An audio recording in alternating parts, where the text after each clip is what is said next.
venerables hermanos en el sacerdocio, queridas hermanas religiosas, querido pueblo de Dios, queridos fieles que participan de esta Eucaristía. Saludo también fraternalmente a nuestras autoridades que hoy participan de esta misa de acción de gracias en honor a la Inmaculada Concepción. Saludo también a aquellos hermanos que nos siguen a través de las redes sociales. Gracias, Padre de bondad, por darnos como madre a la Inmaculada Concepción, primera discípula y misionera del Señor. Ella vivió como nadie las bienaventuranzas de Jesús, nos dice el Papa Francisco en su exhortación apostólica Gaudete et Exsultate sobre la santidad. Ella es la que se estremecía de gozo en la presencia de Dios, la que conservaba todo en su corazón y se dejó atravesar por la espada. Es la santa entre los santos, la más bendita, la que nos enseña el camino de la santidad y nos acompaña todos los días. La fiesta de la Inmaculada es la celebración de su santidad, una santidad que comenzó desde el momento de su concepción y continuó durante toda su existencia. Ella es María de Nazaret, en la que Dios encontró plena disponibilidad para realizar su plan de salvación. En María no hubo sombra de pecado, ni de egoísmo, ni de injusticia. Nunca se buscó a sí misma. Es la mujer más sencilla y más humilde de la humanidad. María de Nazaret, la mujer del Fiat, que siempre hace la voluntad de Dios. Entre los privilegios que Dios ha otorgado a la Virgen María, en atención a su excelsa dignidad de Madre de Dios y en virtud de los méritos de su Hijo, es precisamente el de destacar el de su Inmaculada Concepción, reconocido por la Iglesia desde sus inicios y definido como dogma de fe el 8 de diciembre del año 1854 por su santidad Pío IX en la bula Ineffabilis Deus. En esta carta apostólica el romano pontífice no hizo sino recoger con diligencia y autoridad la voz de los santos padres y de toda la Iglesia, que siempre se había dejado oír desde los tiempos antiguos hasta nuestros días.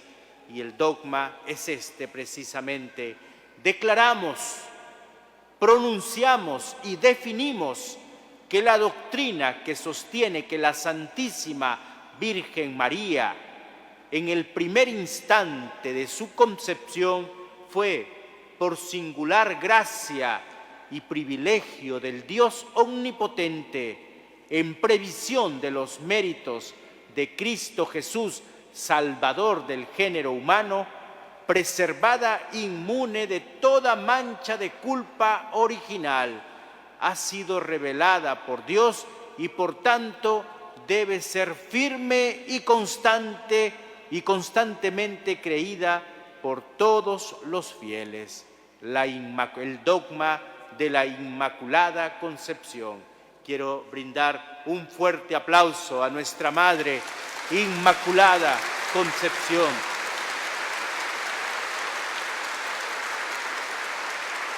Hoy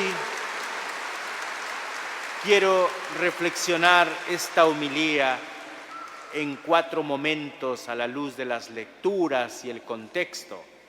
El primer momento, la vida en Cristo y una mujer siempre en camino. El segundo momento, la vida en el Espíritu, el asombro y María presente en los grandes acontecimientos de la vida de la Iglesia. Tercer momento, la llena de gracia, la alegría profunda. Y el cuarto momento, María en el camino de la sinodalidad. Reflexionemos el primer momento. Vida en Cristo y siempre en camino. María, nos dice San Juan Pablo II, aquel tiempo cuando él reflexionaba en Redemptoris Mater, María ha sido cronológicamente la primera persona que ha participado en el misterio de Cristo, la primera en absoluto que ha seguido a Jesús. María, madre, se convertía así, en cierto sentido, en la primera discípula de su Hijo, la primera a la cual parecía decir, sígueme, aún antes de dirigir esta llamada a los apóstoles o a cualquier otra persona. Ella, en el itinerario espiritual, invita y enseña a llevar una vida en Cristo.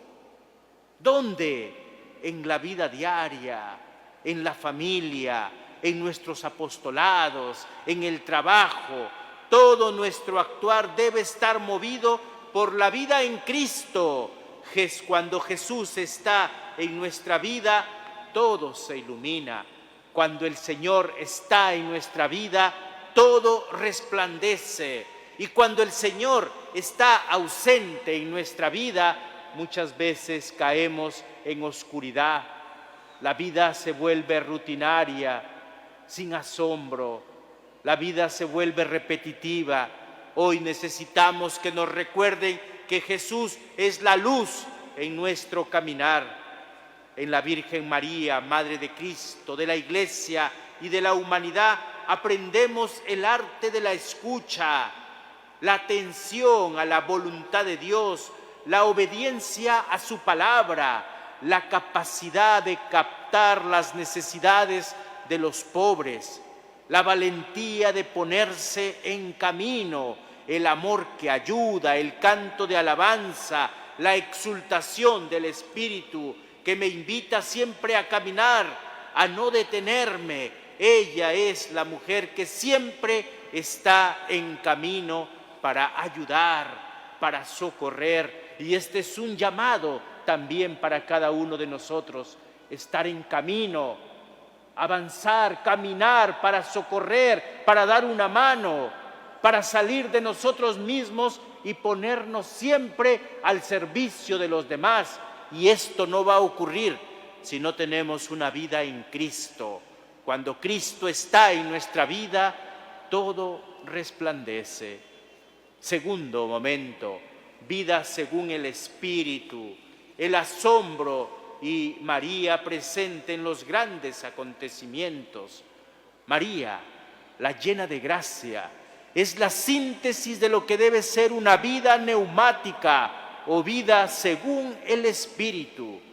Se podría decir que María es la primera espiritual del Nuevo Testamento, porque concibió al Verbo encarnado por obra del Espíritu Santo y luego se dejó conducir en toda su existencia por su acción interior. El Concilio Vaticano II, en su constitución dogmática Lumen Gentium, la define así: ella es la mujer dócil a la voz del Espíritu, mujer del silencio y de la escucha. El Espíritu Santo está presente a lo largo de toda la vida de María. El día de Pentecostés la vemos implorando con sus ruegos el don del Espíritu Santo, quien ya la había cubierto con su sombra en la Anunciación, como lo escuchamos hoy en el Evangelio. En definitiva, el poder del Espíritu Santo actúa tanto en el momento de la encarnación del Verbo como en el nacimiento de la Iglesia. Y la persona que une estos dos momentos es María. María de Nazaret, María en el cenáculo de Jerusalén. En ambos casos, esta presencia discreta pero esencial indica el camino del nacimiento del Espíritu. Así, la que está presente en el misterio de Cristo como madre se hace por voluntad del Hijo y por obra del Espíritu Santo presente también en el misterio de la Iglesia. También en la Iglesia sigue siendo una presencia materna, como indican las palabras pronunciadas en la cruz. Mujer, ahí tienes a tu hijo, ahí tienes a tu madre. Redentoris Mater 24. María presente en los acontecimientos que marcan nuestra historia, la vida de la Iglesia, en el nacimiento, en la anunciación, está presente el Espíritu Santo. En Pentecostés está el Espíritu y ella siempre. En las primeras comunidades cristianas, en las primeras comunidades nacientes, en el cenáculo, acompañando a los apóstoles, ¿quién está? La consejera, la Madre de Dios, acompañando e iluminando a los santos padres de la Iglesia, ¿quién está? María, la Madre de Dios y Madre nuestra. María en la Iglesia del primer milenio, en la Iglesia del segundo milenio, en la Iglesia del tercer milenio. María en la evangelización de América Latina presente. Los primeros evangelizadores de América Latina siempre trajeron el amor de nuestra Madre, nos mostraron el amor de nuestra Madre, ella acompañando a los primeros misioneros de América Latina y el Caribe. Ahí estaba presente la Madre de Dios, la Madre de la evangelización, la Inmaculada Concepción. María presente en los grandes acontecimientos de la Iglesia. La llena de gracia, el tercer momento, la alegría profunda, el asombro, el saludo del ángel en el Evangelio según San Lucas: alégrate, llena de gracia, el Señor está contigo. Nos da un indicio claro del privilegio concedido a María. Y más que un halago o un saludo de cortesía, las palabras del ángel significarían que desde su concepción María fue colmada de gracia porque estaba elegida para ser Madre de Dios y Madre de la gracia para toda la humanidad. Esa plenitud de gracia es la característica que en el ejercicio de su maternidad le va a permitir ser más cercana a los hombres y mujeres de todos los tiempos. Ella nos enseña a vivir nuestro compromiso cristiano con alegría y con asombro, dejarnos sorprender por Dios. El Santo Padre Francisco nos recomienda siempre el asombro, nos habla del desborde del Espíritu, nos habla de dejarnos sorprender por el Espíritu. Él tiene que decirnos algo nuevo todos los días, dejar que Él nos sorprenda, que Él nos muestre el camino, que nos ilumine para el discernimiento. La mayoría de los títulos con que veneramos a María en las letanías y en las innumerables advocaciones con las que se le conocen los distintos pueblos y naciones, todos ellos son la expresión y concreción de este gran título: María, la llena de gracia. Estar llena de gracia implica que no hay espacio para el pecado en su alma. Ella fue preparada por Dios como la morada perfecta para recibir a su Hijo. María no solo es un ejemplo de pureza, sino de obediencia y fe. En su sí al anuncio del ángel nos muestra cómo debemos abrirnos al plan de Dios en nuestras vidas, cómo en la cotidianidad podemos decir: que se haga tu voluntad, Señor.